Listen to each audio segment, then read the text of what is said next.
Hi guys, I'm Mike Venus and you're watching Preacher in Blue Jeans. In my previous episode, we were talking about leadership and I mentioned that we all are leaders in one way or the other. And I was sharing with you a principle of leadership that I learned as a worship leader. And so I'm going to continue off from that. In fact, I'm going to share with you another leadership principle that I learned. And this time, it's engage. You see, in leading worship, there's a part there where when you're beginning what you call an exhortation. This is where the worship leader connects with his audience, with the congregation.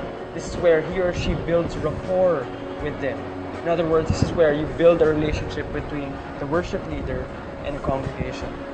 And I somehow see the same connection, the same desire to connect in Paul when he was dealing with the Corinthians. In fact, I want to read to you from the first book of Corinthians, chapter 9, verse 22. From the Message version of the Bible, it says, I've become just about every sort of servant there is in my attempt to lead those I meet into a God-saved life. We see here Paul becoming every sort of servant that he could be in order just to simply connect, in order to build relationships to those people he is leading to Christ. And so as a leader, we have to be relational leaders. We have to build a relationship with the people who are following us, the people under us. We have to somehow know them, not just for what they do for us, but really know them. That we're leaders not just about the tasks at hand, but we're leaders who are really genuinely concerned for them. So you've got to prioritize the well-being of your people first before the tasks that you've entrusted to them. And when they feel that genuine concern, you have their trust. I remember there was once this kid who was on top of a burning house. He was on the roof. And because it was burning, firemen were already coming to him and shouting for him to come down, to jump off the house. But he was scared, so the firemen, no matter what they said, the kid wouldn't jump. Until at one point, a man went in front of the house and started shouting, come down, you're going to be safe out here.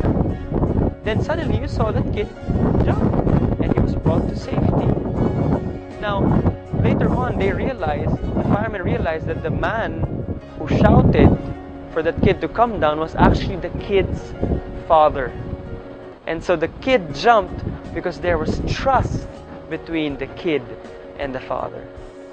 And that just gives us another insight that being a relational leader, you're able to build that trust.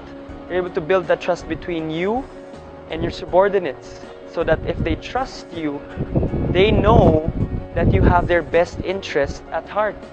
And so you can lead them effectively because you know that everyone will be following you. Everyone trusts you as their leader. And so when you have that, when you have a good relationship, a solid relationship with the people that you're leading, the benefits to that is you have teamwork. Your people are more driven. Your people are loyal to you because you know you've got their back. You have the best interest of them at heart. And also, I believe when you have that kind of relationship, there is increased productivity.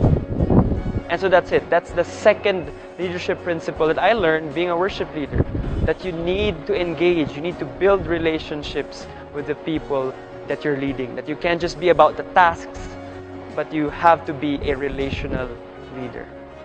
So I pray that that helps you in your leadership, in whatever context of leadership that you're in. So that again, you become to be the leader that God has called you to be. So stay tuned for the upcoming other leadership principles that I'll be sharing with you. Again, this is Mike Venus for Preacher in Blue Jeans, your dose of everyday spirituality.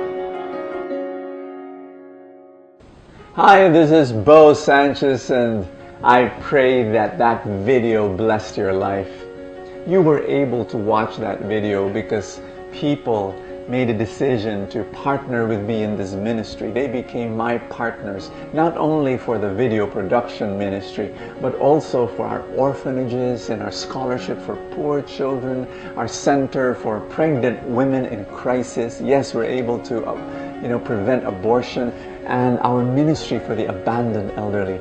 I'd like to ask you to pray about it, to consider being my partner and support these amazing ways of blessing the world and changing lives. And yes, sharing God's love to as many people as possible. Come, together we can change the world. This is Bo Sanchez praying and asking God to bless you more. There's a button here in the screen. If you could just click on it and be my partner. God bless you.